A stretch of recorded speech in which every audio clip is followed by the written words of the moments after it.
ladies and gentlemen, that was one incredible session on day one of Imbue 2026. Okay, so with that, as we're running tight on schedule, I'd like to quickly go ahead with what's next. We now have our next session, which is a keynote followed by a fireside chat. It's on the topic from influence to impact, shaping society for tomorrow. Now, before we begin our next session, I'd like all of you to please sit back and watch this video that reflects the spirit of Tata Trust. For over a century, the Tata Trust have been enabling meaningful change through people, partnerships, and a steadfast commitment to creating lasting impact. So everyone, please take a look at the screen for the video. Change isn't always big. Sometimes it begins with a quiet nudge, a reassuring message, a shared idea, a seed of trust. And from that stems the foundation for a better tomorrow. A woman gains financial security. A farmer chooses to till fallow land. A child opens a storybook and sees his future in it. At Tata Trusts, we've always believed that lasting change takes place when people write their own stories. Across India, we enable people and strengthen systems so communities can thrive through access to nutrition that nourishes, water that runs clean, care that is closer to home, knowledge that empowers. So we build a better planet. With curious minds nurtured in institutions that show us the path to the future we want. Because when people are empowered to chase their dreams, change becomes real.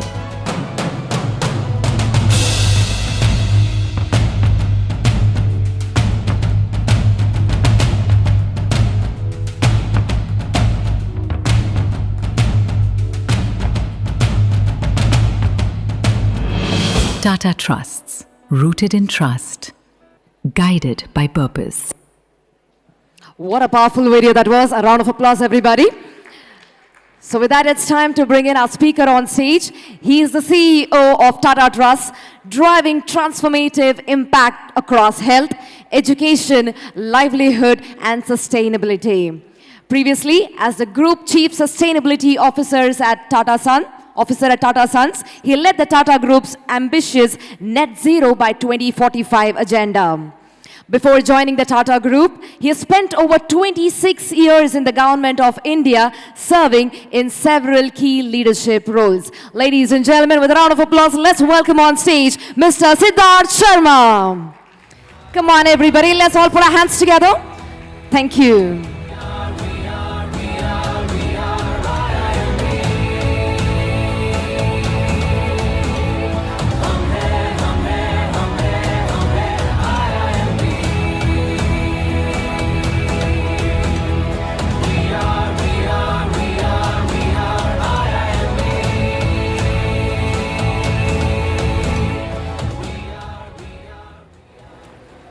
Ladies and gentlemen, I am delighted to be amongst you this evening.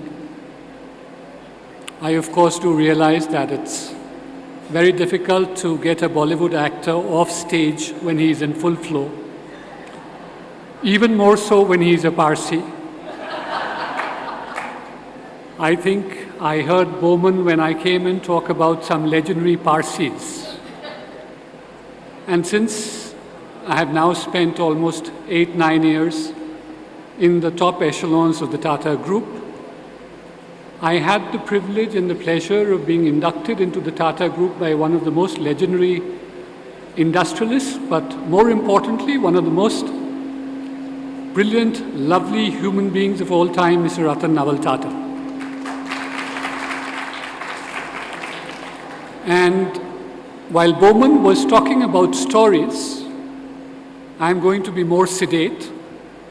I'm going to talk about how do you convert those stories into reality. And that is a much tougher job than putting a film for exhibition for 3 hours in front of an audience. Because that, when you convert stories into reality, when you make change real, it takes decades. And that's the story that I am going to narrate in front of you. Every generation inherits a different question. And for the generation before us, the question was about how India should build. In the year 1947, when India became independent after almost 200 years of British rule, the socio-economic context was very different from what you see in the India of 2026. And therefore, are you able to hear me?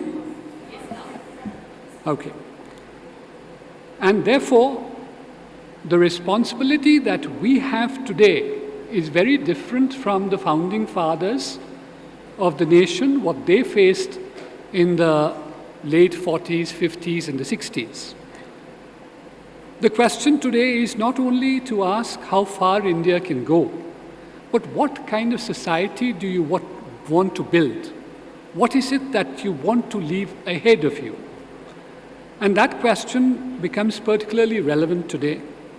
We often speak about economic growth, technological progress, and global competitiveness. These are important measures of success. We talk about the fact, and justifiably so, we take pride in the fact that we may be the 5th or the 6th largest economy in the world in terms of the sheer weight of our GDP numbers. But ultimately, the strength of a nation is determined not only by what it produces, but by what it enables. Opportunity, trust, and most importantly, dignity for its people. These are achievements which we should take genuine pride in. Yet every period of progress also presents a deeper challenge, ensuring that growth creates lasting value for society. Growth expands opportunity. Institutions determine who benefits from it. Leadership shapes whether that opportunity reaches many or remains with the few. Influence is often associated with visibility, scale, and success. But influence acquires its greatest meaning when it creates long-lasting impact, when it strengthens institutions, when it expands opportunity, and it leaves society in a better place than what we found it. That, to me, is the difference between influence and impact. Influence can shape conversations. It can build businesses. It can inspire confidence. But impact is measured by something which is far more enduring. It is reflected in stronger institutions, more resilient communities, and a greater opportunity for future generations. Ultimately, societies are not shaped by the influence they accumulate, but how they choose to use it. That idea has guided the Tata philosophy for more than 150 years, and that is perhaps the reason not only for its success, but also for its longevity. Jamsetji Tata believed that an enterprise exists to serve society, and that what comes from the people must go back to them many times over. And therefore, the central aspect of what the Tatas have always believed in, the group has always believed in, what the Tata Trust have stood for, is that business is rooted in philanthropy. Business is rooted in the empowerment of communities. Business is not a standalone. It is not a passive observer in how societies evolve. It has a much bigger role. It has a much bigger dimension. Jamsetji Tata understood that the purpose of business extended beyond creating economic value. It was equally about creating the conditions for people to live better lives and for the nation to realize its full potential. And as I said, it is this philosophy It is this DNA, it is this ethic that continues to distinguish the Tata Group even today. For us, philanthropy has never been separate from nation building. It has been one of the most enduring ways in which nation building is made possible. Many in this audience may be aware that the Tata Trusts hold a majority stake of approximately 66% in Tata Sons, which is the holding company of the Tata Group. What is perhaps less understood is why this structure is so different and so utterly unique. It does not have a parallel anywhere else in the world. The success of India's largest business groups does not stop at commercial achievement. Through this ownership structure, a substantial part of the wealth that is generated by the Tata Group flows back into society through the Tata Trusts, supporting work across healthcare, education, livelihoods, nutrition, water, sustainability, arts and culture, scientific research, and I could go on. In fact, I think I would say that the Tata Trusts and the Tata Group are intertwined with India. On the business aspect, we talk about it being a salt to software conglomerate. You would find the Tatas in every area of your life. But fundamentally, how do we empower communities? How do we place them at the center? And how do we ensure, as I said, that when the CSR mandate came in, and that was 2013, 1st April 2014, when the Companies Act was amended, it was a very telling thing about Indian business, that the government actually had to mandate business that if you are above a certain threshold, if there are certain criteria that you meet, you must by mandate contribute at least 2% of your profits. And look about, and then go back to the Tata Trust. 1892, the first trust is created, the Jamsetji Tata Nusarwanji Endowment, the J.N. Tata Endowment Scholarships. If some of you would recall, it was colonial India. It was ruled by colonial rulers who only had two focuses in mind: maintenance of law and order and revenue collection. And the top echelons of government were manned by the Indian civil service. And the youth of India, for a long time, anyone who wanted to be a part of that governing structure had to go to Oxford, Cambridge, London to take those exams. Now tell me, if you're looking at the 19th century, how many Indians, howsoever brilliant they may be, had the resource to travel to the UK, take the civil service exams, and be a part of the governance apparatus? It was the J.N. Tata Endowment, which was meant specifically for this purpose, to bring out the best amongst promising Indian youth, to give them a chance to compete. And I'm very happy to say that from 1892, when that first trust was set up, we continue to do it even today. And we've had President Narayanan, we've had the late Professor Jayant Narlikar, etc., who have been very, very distinguished, Professor Mashelkar, who have been very, very distinguished recipients of the J.N. Tata Endowment. So the first step towards nation building. Now let me again take you back to, as I said, it was a colonial administration. There were very few industries. In fact, when Tata Steel was being set up, the then Viceroy had commented that if they were able to manufacture steel, he would actually eat every bit of it. And when Tata Steel came up at Jamshedpur, the very understated, succinct remark from the founders was that if he lived up to his promise, he would have a bit of indigestion. And therefore, as I said, this is a group which throughout its history, has not been about doing or undertaking what is commercial value. It is not about sitting on Excel sheets. It's not about determining rate of returns, etc. Even if you look at, we are sitting here in Bangalore, and one of the most prominent scientific institutions of the day, which is the Indian Institute of Science, Bangalore, the highest ranked Indian university in the QS World Rankings, was set up by a conversation between Jamsetji and Swami Vivekananda. So it was never about that would this give us return? Would this create economic value? It was, if this is good for the nation, it is good for the Tatas. And I think I will talk about one of our most recent things. We've just a year back, since I'm talking in front of IIM Bangalore faculty and alumni, a year back, IIM Bangalore came to us very excited that they wanted to move beyond the field of management education.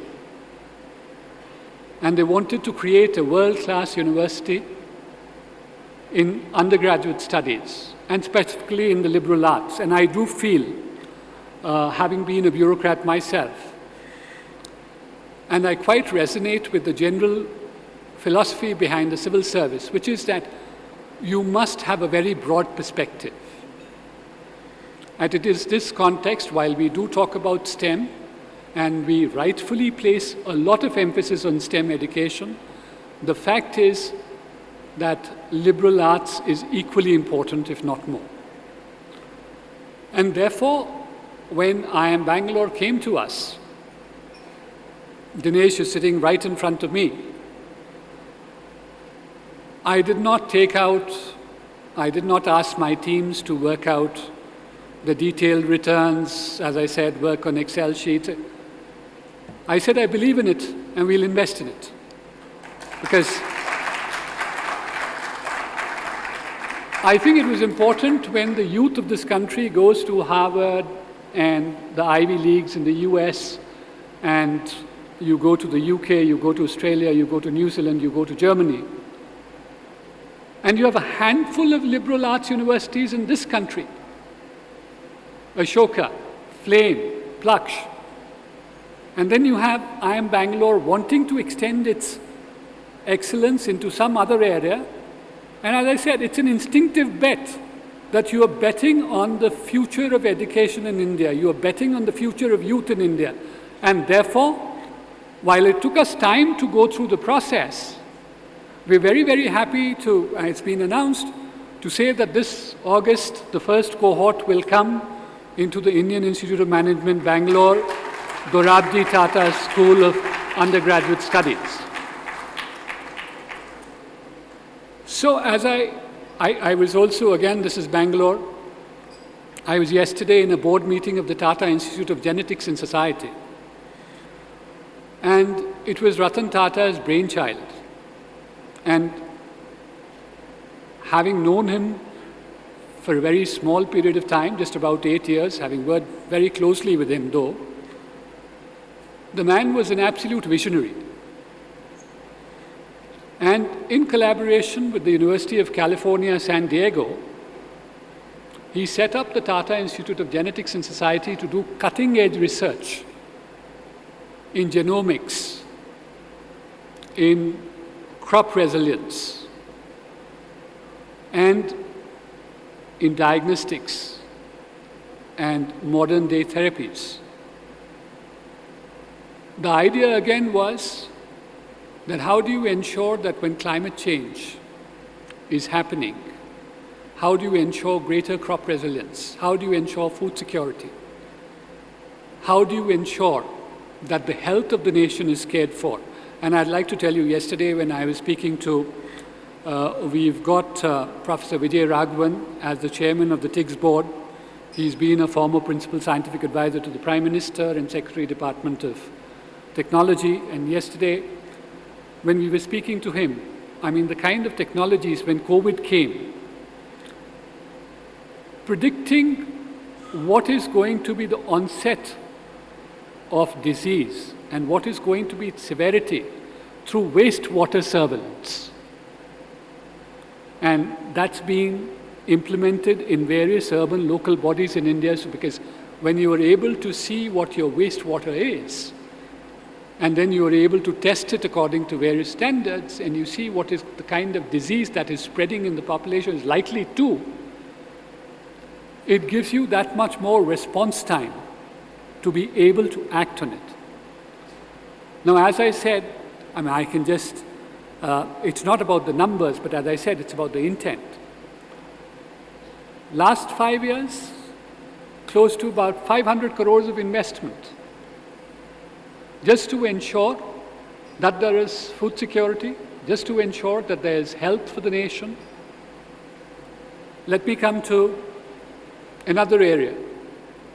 I think all of you know that healthcare and education are two of the biggest issues that face India today. And I've always believed that we cannot determine where we are born into. That is completely a matter of chance and luck. And what differentiates everyone in this room, for people who are out there eking out just a basic living, is that you and I and everybody else won the birth lottery. There's nothing more to it. We won it, we had greater access to resource, we had greater access to education, and we could do what we did. There are people who may be equally bright, equally brilliant, more so, who do not have that opportunity. Similarly, when we talk about healthcare, I think as a policy prescriptive, there are areas which we should have concentrated on, which we have not. And I think primary healthcare has been one of the biggest laggards in India. We may create tertiary institutions. We may create the Indian Institutes of Management. We may create the ICERs. We may create the All India Institute of Medical Sciences. We may create the National Institutes of Technology. But let's say 100, 150, 200 top institutions across the country. Can they serve the goal of 1.5 billion people? Can they serve the needs of 1.5 billion people? It's just not possible, neither in education nor in healthcare. So when I talk about healthcare, we always talk about the fact, when we compare it to the American system or the European systems, that we seem to be very moderately priced. But what we do not take into the equation is that you are moderately priced with reference to their levels of income, not with reference to Indian levels of income.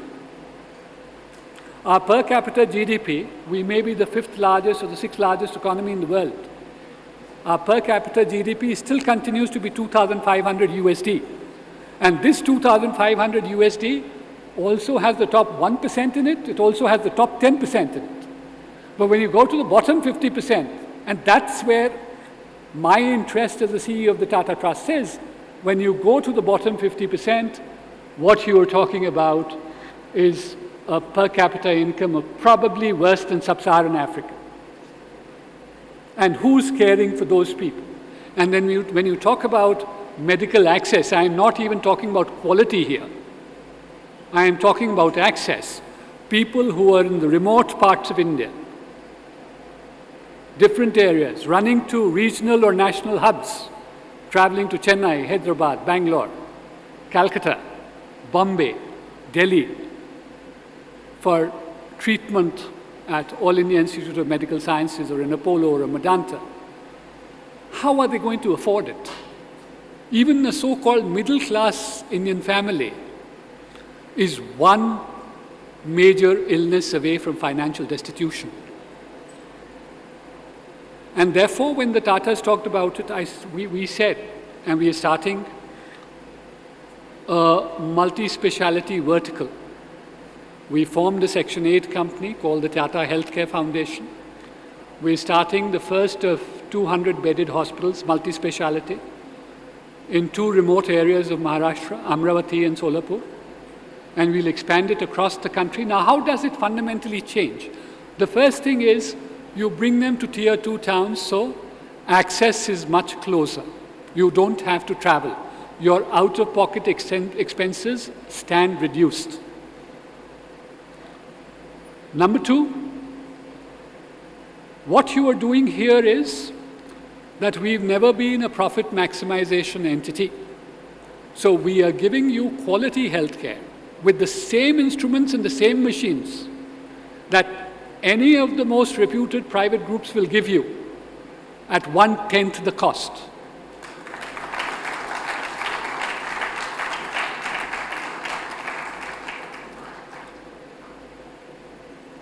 I think that fundamentally, as we move ahead, it'll be probably the biggest investment that the Tatas make in healthcare in India, and it goes to kind of alleviate the sufferings of our people, because we've always believed that what we should earn should be enough. It should be cost plus. It may be cost plus 10, it may be cost plus 15. It should be enough to provide for upgradation of infrastructure, to change machines as and when technological obsolescence happens, but that is where it rests. There is absolutely no profit motive or angle. I come to cancer, another one of the scourges of all time across humanity. And again, we made a huge investment in the state of Assam. Now you may ask me, why Assam for cancer? Well, Assam has an incidence of cancer which is much higher than the national average. And therefore, when Mr. Ratan Tata and Mr. Himanta Biswa Sharma, who was the Chief Minister of Assam, at that point of time he was the Health Minister, they got together, and Mr. Tata's vision was that every resident of Assam must have a top quality facility within 100 to 150 kilometers of their residence. And therefore, we set up a distributed cancer care model. So at the top, at the apex, was an L1 center. So this would have research plus all clinical facilities. So in Assam, it is the State Cancer Institute at Guwahati. Below that, the middle tier would be L2 centers. This is top-class clinical facilities without the research component. And at L3, which forms the foundation or the base, you would have daycare chemotherapy centers where people would come, 4 hours you get your chemotherapy, 5 hours and you kind of go home. This model was commended by the Parliamentary Committee on Health, the Standing Committee on Health, and they said that each state government must adopt it for it to have a visible impact on cancer across. I'm happy to say that the government of Maharashtra has notified it, and the Tata Memorial Hospital again has been designated as the L1 center in the state of Maharashtra.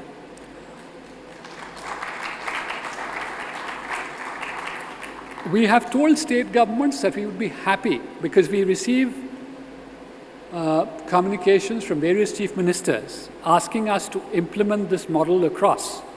And we've told them that we would be happy to partner with them in ensuring that we bring in the human resource, the technology, etc. But obviously, as a philanthropy, we must keep in mind that the Tata Trusts are neither the sovereign nor do they have the resources of the sovereign. Resources are extremely finite, and therefore they have to be deployed over a variety of causes. As all of you know, I mean, there's an opportunity cost to everything. And we have proven that a model exists. And it is now for the governments to scale it up. So that, to my mind, again, because I see that from 2014, there is a lot of what I would call, people not being able to distinguish between philanthropy and CSR. And philanthropy is very, very long-term, very, very systemic in nature, very outcome-oriented, and it basically goes into ideas, projects, and incubates them when no one else is willing to take that risk. That's why it's patient capital and risk capital. And then once that idea gets off the ground, Of course, there are others who will come in and scale it up. So I said, these are some of the areas that the Tata Trusts and the Tata Group as a whole have been very, very focused on. And I feel that investments in knowledge and in the individuals who will shape India's future are absolutely the most meaningful and dynamic investments that you can make, any philanthropic institution can make. Because once you invest in the human resource, in the capability of your population, that is what will really give it a fillip. The economic numbers will follow. I think many a times what happens is that we confuse GDP for true growth. And that never is the case. And as I said, this legacy reminds us that nation building is not accomplished through isolated interventions. It is achieved by creating institutions that continue to serve society, generation after generation. One of the greatest strengths of this country has always been its ability to bring together diverse capabilities towards a common purpose. And I know sometimes we've been criticized as a nation, for lagging behind South Asian economies, our peers. There's always this argument given that in the 80s, India and China, late 80s, were at the same level, and today China is 5x, or where India is and is a leader. I think importantly, we always ignore the context. And I've always believed, as someone who now has a career of about 34 years behind me, that you cannot isolate decisions from their context. Because if you only look at decisions, you completely miss out the context, and therefore you are prone to making subjective judgments. So there is a criticism of Pandit Nehru that at that point of time, in 1947, when India was independent, he followed a Soviet model of centralized planning. Now the question is that India at that point of time had no industrial resource to speak of. It had no financial wherewithal. It had zero military strength. What were you working with? What were the leaders of that day working with? They were trying to create a nation which had been deeply impacted by 200 years of colonial rule, whose GDP had been completely sucked out from being one of the richest nations in the world to being one of the most impoverished nations in the world. And I'll give you one statistic. In the 200 years of British rule, you had 40 famines. The most important and most well-known, of course, being the Bengal famine of 1943. But can you imagine a country from contributing to almost 20-25% of the world's GDP to being absolutely nowhere? And that was the kind of depredation. And it's not my thing here to criticize them. They were colonial rulers, they had an objective. I am not going into whether they owe us reparations or anything of that kind. I'm only saying that there was a context to what they did. Because for them, we were just subjects. But when the government of independent India came, they had nothing to work with. And therefore, at that point of time, that was the model that was relevant. So to say that we had a Hindu rate of growth, yes, we are a democracy, and you have to take into account differing opinions. You have to make sure that everybody is able to sit on the table and you're able to come to a consensus. And then in 1991, again, my premise always is that democracies, and especially India, because there's so many diverse voices and you have to hear everyone, change will always be incremental. Change cannot be radical. Because the moment you say that you're trying to attempt to bring in radical change, you will bring the house down on yourself.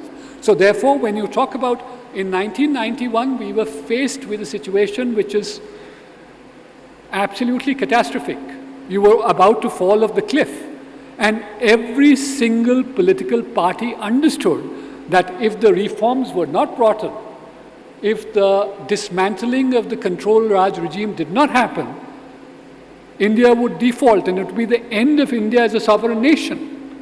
And it was that catalysmic event which enabled that kind of reform to come in, even though there was a minority government.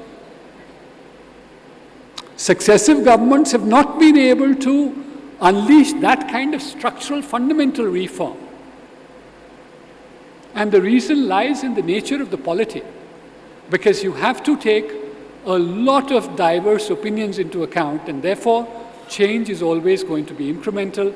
We cannot compare ourselves to nations whose ideologies and whose political systems are fundamentally different from ours. But in all that change, as I said, from 1991, you've had a rate of growth which was 7 to 8% for almost 20, 25 years at a go. And it lifted millions and millions of people out of poverty. It gave you the wherewithal to move up in terms of your economic heft, in terms of your political heft. But the benefits of growth also need to be evenly distributed. The problem is that as we grew, inequalities also continued to grow. And that is where I think as businesses, as societies, when we talk about impact, impact is not impact for the top 5% or the top 10%. Impact is how do you fundamentally alter the life chances of the majority? Do you give them better schooling? Do you give them better health? Do you give them a better quality of life? And that is the challenge for India. There's absolutely no doubt that we will grow. There's absolutely no doubt that it's not about, as I said, the fifth largest, fourth largest, third largest, and say probably by 2050 or 2060, the third largest after the China and the US. But when we are doing that, are we forgetting the human arc? Are we forgetting the human behind the numbers? What is the kind of development paradigm that we want? What is the kind of society that we want to be known as? And how will those of us who are in a position to influence, how will we lead to that impact? That is the challenge before us. And I hope as a nation, as a group, we are able to meet those challenges and very proudly hold our head high in the Committee of Nations. Thank you, ladies and gentlemen.